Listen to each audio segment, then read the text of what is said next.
आमे पार्ट 2 रे देखला कि गुटे टुकेल आसीथिसी जेन टुकेल के रत्नार असिस्टेंट थिसी। रत्ना निजे गुटे स्क्रिप्ट राइटर थिसी आउ शो गुटे प्रोड्यूस करवार भी थिसी। सेति लाई रत्ना केते दिनु बिजी थिसी। लाई रत्नार पो के से सबुदिना स्कूल रे छाई दुती। से टुकेल रत्नार बर के कहसी कि रत्ना 3 मास हे गलानो से होटल न रही करी काम करूछे बोली। आ इटा जानी करी रत्नार बर से रत्ना के न रहसी तार होटल रो एड्रेस पचरासी।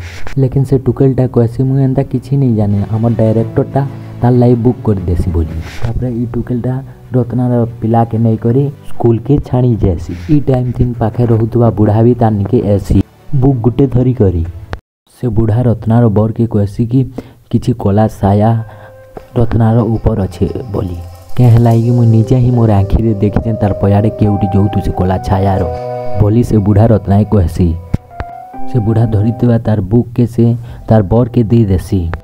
आउ कहसी कि इडा पढ़ आउ ई भितरु कांकाना तो जदि घरे घटुची बेले जानी जीबो कला छायार तमर घर ऊपर अच्छे बोली। बुक रे लिखा है जेनता जदि घरे हेंता घटुचे बेले घर बाकी मेंबर मन के भी घर छद रे कत चिन्हा देखा जीवा बोली करी।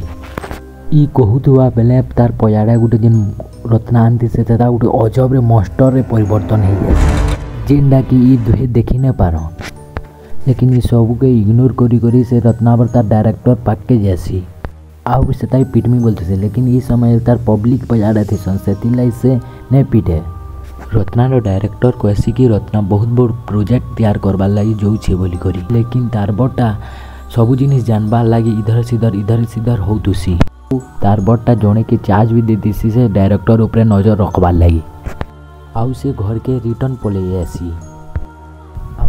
स्कूल में घर के आवा टाइम देखी जेनटा के रत्ना आनी करी आसी। रत्ना बर बहुत दुख रहती सी। लेकिन ई समय तेने से टुकेलटा रत्ना पाक के आसी आउ तार करी फेवा लगी केहुती सी। ई टाइम रे तार पो पले आसी आ तार पो कहसी कि मते गुधई दियो बोली। गुधई दिया बेले तार पो कहसी कि मोर मां बहुत दिन होला मोर मां अजब बिहेव करूछे बोली करी। आउ घे गे ताकर बॉडी भी मुड़ी जैसी बोली करी।